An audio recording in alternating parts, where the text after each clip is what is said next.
so let's do it. So I will now flesh this out. And the fleshing out, it's basically this.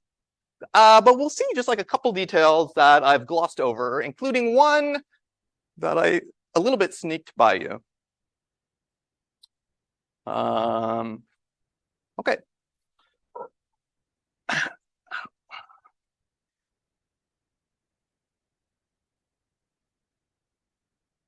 So let's do this in more details. Okay, I don't want to keep writing mystery rot, so I'm going to call it R.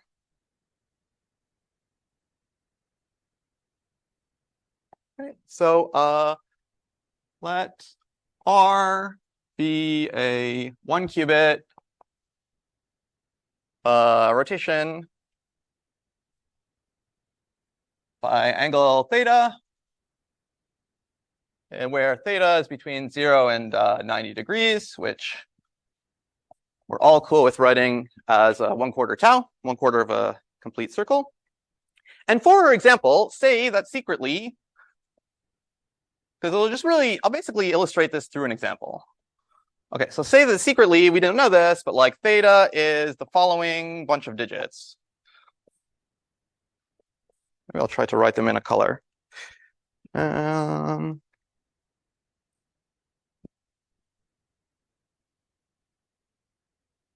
1, 0. I'm really going to copy off my paper here just to make sure I don't screw it up. 6, 0, 2, 9, ... Okay, I really just made up this number randomly. But let's imagine that that's the secret angle. So it's about 1/10 of the way around the circle. So I don't know, it's probably, this is 1/4 of the way around. I don't know, somewhere like here. Okay, and let's see what happens. So I'm going to describe to you, I'm going to like narrate the algorithm. I'm not going to write the full pseudocode of the algorithm. I'm just going to like narrate it to you. Maybe in a later lecture, I will recap it as nice, clean pseudocode, but I'll just narrate the algorithm to you. So the algorithm doesn't know theta at all. The only thing it knows is between 0 and 90 degrees, let's say. And the algorithm first runs this interval estimate that used to be on this board, but I erased it, on R, the given rotation operation. And as I said before, technically this has some like low chance of failing, but we're going to use our license. This is, I guess, the behavior of interval estimate. We're going to use our license, given that it works with overwhelming probability, to just pretend it always succeeds. Okay, and this will return an interval of width 1/1000th of a circle that contains theta.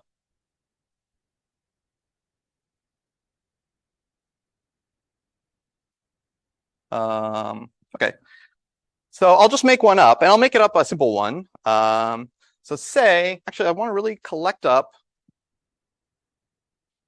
Let me kind of collect up on this board like the knowledge that the algorithm has accumulated.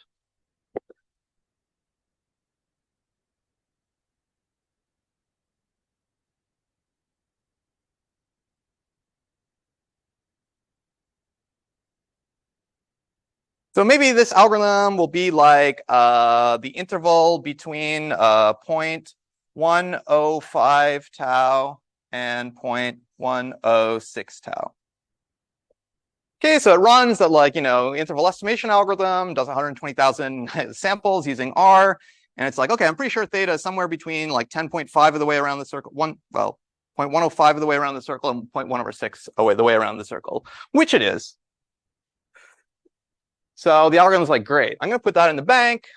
I now know that theta is between 0.105 tau, well, let me just say, and 0.106 of tau. Okay. And, I should have emphasized the width of this interval, you can clearly see is 0.001 tau. Okay. And I also want to draw a picture here. Let me do that over here.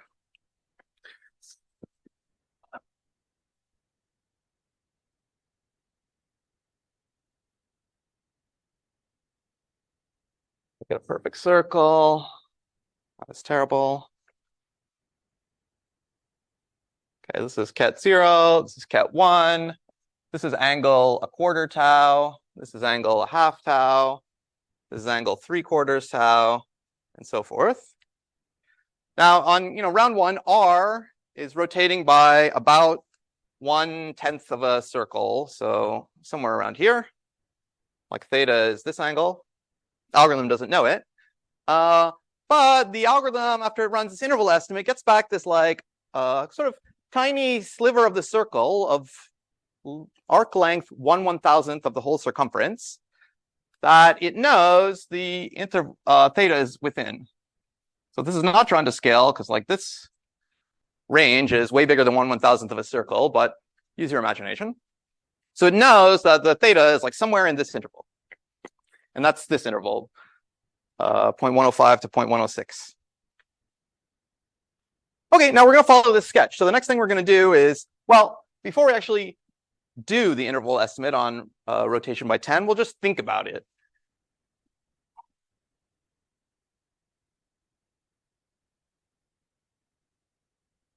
Okay, so I'll literally say, let's think about r to the 10.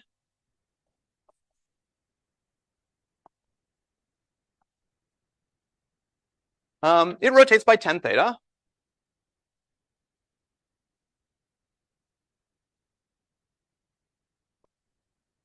Which in our example, that's, I have to copy, it's this, 1.056029 something full turns. Okay, so if you start here, this got you up to about 0.1 of the way around the circle. You do it like 10 times. Actually, you wrap around a little bit. And so therefore, in some sense, 10 theta is like 0.05. It's like it's somewhere around here, actually. This is like 10 theta. Not really 10 theta is like one wraparound plus this little 0.05 of the way around, but it's equivalent to that. So that wraps around the circle. And so this is equivalent to rotating by 0.056029 ... tau. Now, of course, the algorithm does not know this exactly.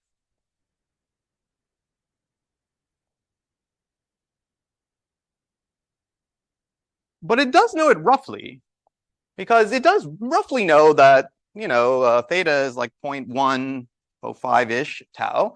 So it does know that if I do 10 thetas, we'll wrap around like one time and we'll have like a leftover that's like in the neighborhood of 0.05 of the way around the circle. So the algorithm knows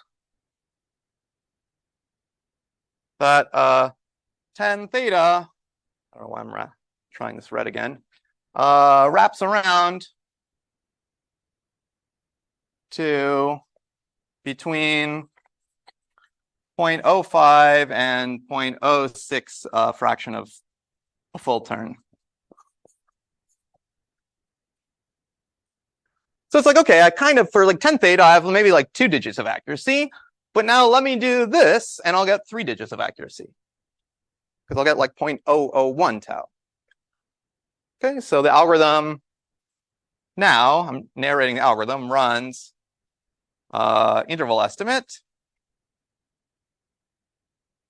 on r to the 10.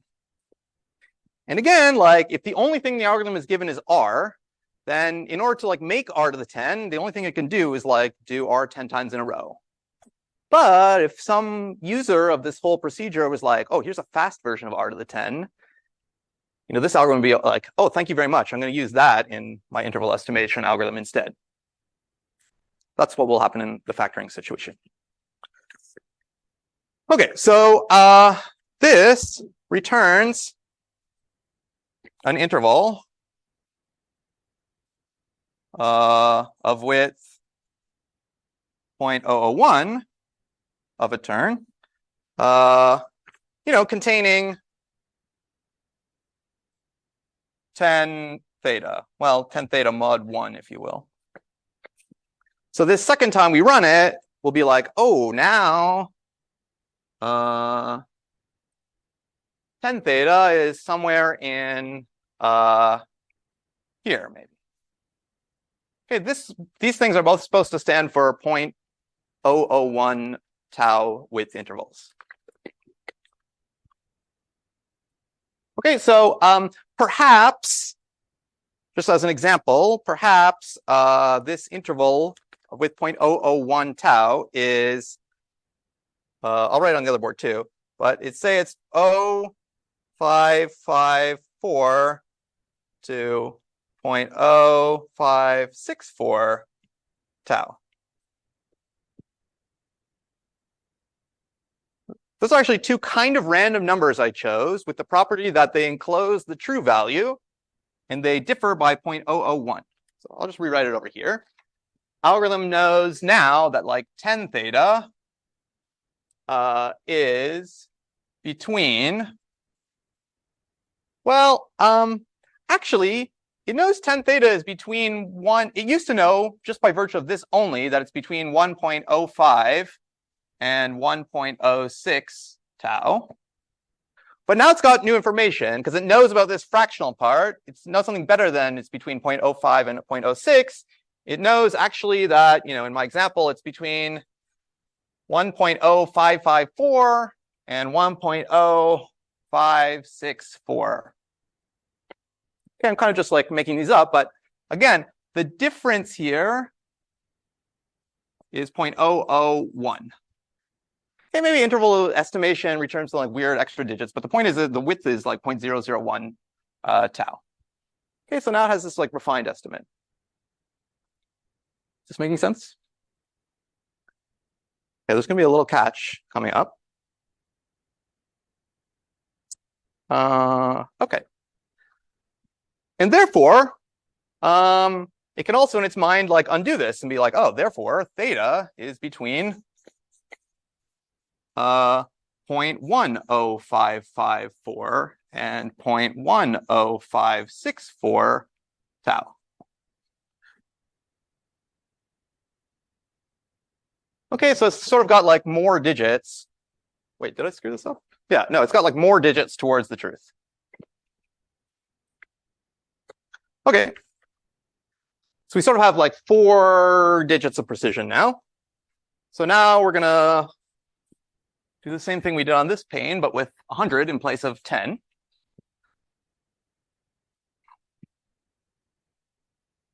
So, all right, let's think about r to the 100. It rotates by 100 theta, which in our example is, there's a green number, so it's like 10.56029 ... fractions of a circle, which is equivalent to just 0.56029 ... tau. Okay, which means that if you start a qubit at state ket 0 and you do r 100 times in a row, it'll eventually get to 56% of the way around the circle. So 56% of the way around the circle is like maybe here. This is like 100 theta. So you might say to yourself, oh, great. So now, of course, the algorithm knows roughly this. The algorithm from here knows that 100 theta is gonna shifts this decimal place 2 points in its mind. It's like, okay, 100 theta is basically 10.554-ish. So forget about the 10. It basically knows that 100 theta is like in the neighborhood of 0.55 to 0.56, something like that. So it knows that like it's roughly around here, 56% of the way around the circle. And it's like, now I'm going to do this theorem, spend another 120,000 measurements, and try to get like one more digit of precision. The algorithm knows it's between 0.554 and 0.564 tau. So here's like the slight twist. So can we just do interval estimate on r to the 100? to get a narrower interval of width 0.001. I know it's like we've been here for like 73 minutes. It's been a long time, but wake up a little bit.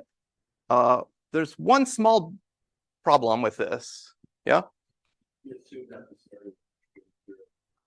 Very good. In this algorithm, the interval estimate algorithm, we assume that theta is between 0 and 90. And in my little example, like it started out between 0 and 90. That's fine. That's our base assumption. But like the second one was also between 0 and 90, which was kind of lucky.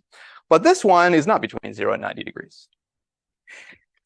And so then you have to like cast your mind back and say like, wait a minute, why do we assume it was between 0 and 90 degrees here?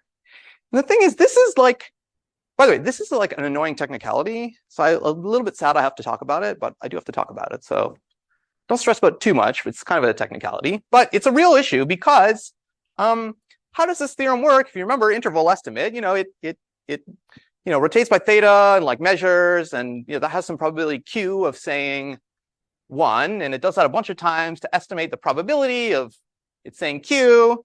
And it's like, oh, if I got like Q is basically, I don't know, 0.75, then that kind of means that probably theta is like 60 degrees. But the thing is, you would also get 0.75 if theta were like over here, because this vector also has angle 30 degrees from ket 1. And you would also get it if theta were down here, because this thing also has angle 30 degrees from like this line. So like, here the y coordinate is plus square root 3/4. Here the height is plus square root 3/4. Here it's like minus square root 3/4. And like this is also an ambiguity because this also has height minus square root 3/4.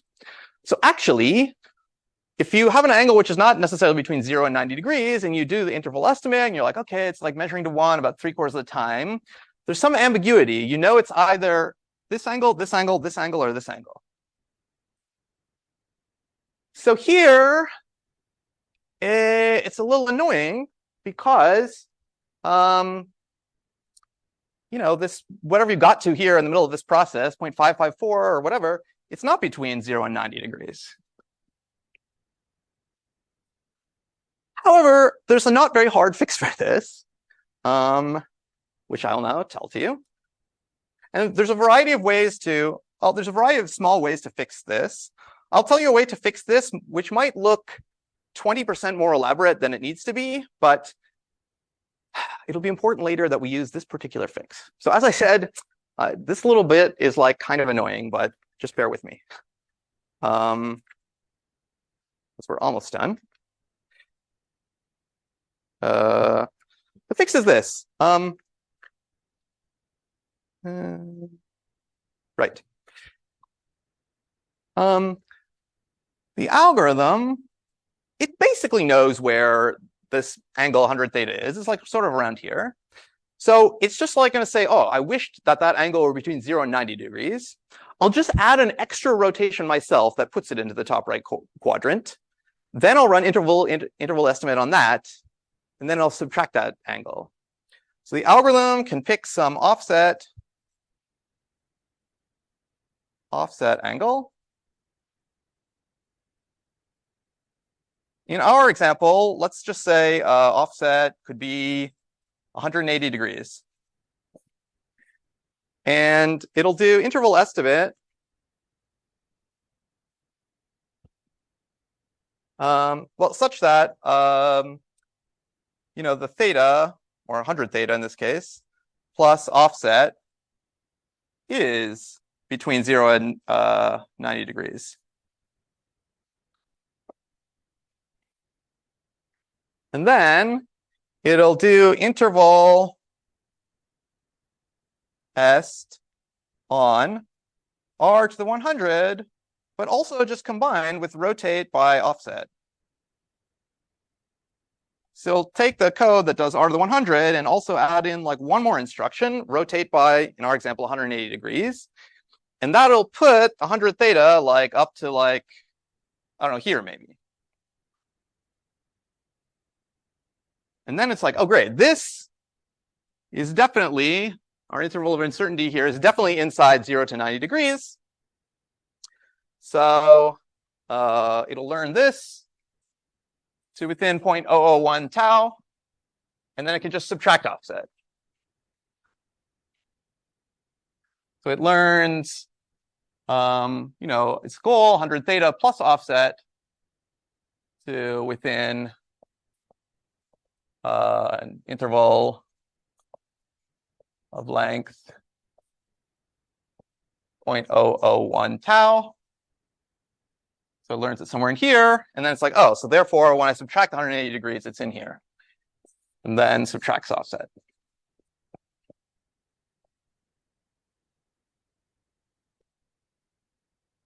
Okay. So that's the end of the fix.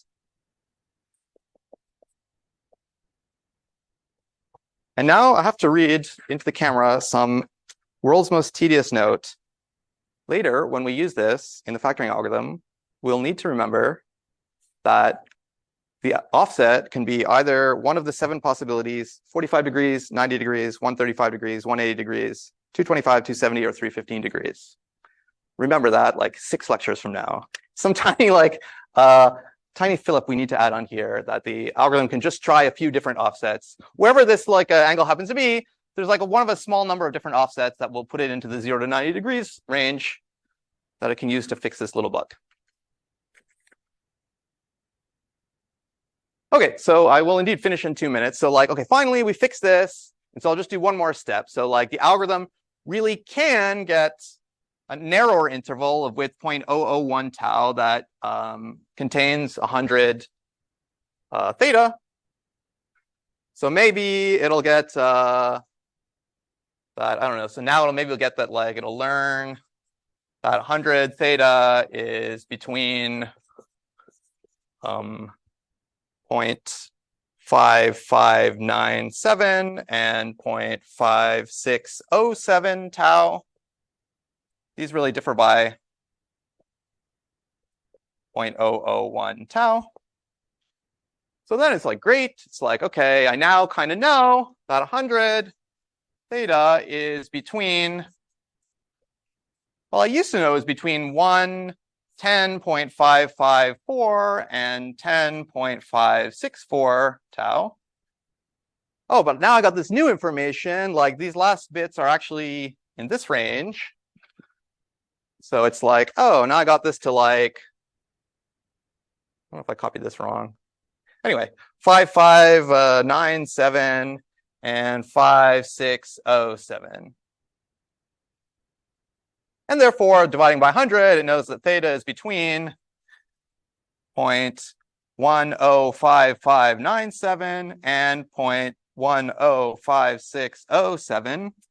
And the point is that these differ by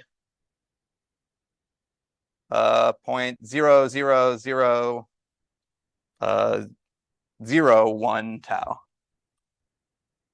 Okay, so we got, at this point, we got 5 digits of precision, basically by using r to the 100 or r to the 10 squared. And if you iterate this, you can get n plus 2 even digits of precision using r repeated 10 to the n times. Okay, so that's finally it. So in real life, you would probably not try to be oh, I'll get 1,002 digits precision by repeating r 10 to the 1,000 times. But in the factoring algorithm, we will do this using kind of the magical fact that we know an efficient algorithm for repeating the mystery rotation that we care about 10 to the 1,000 times.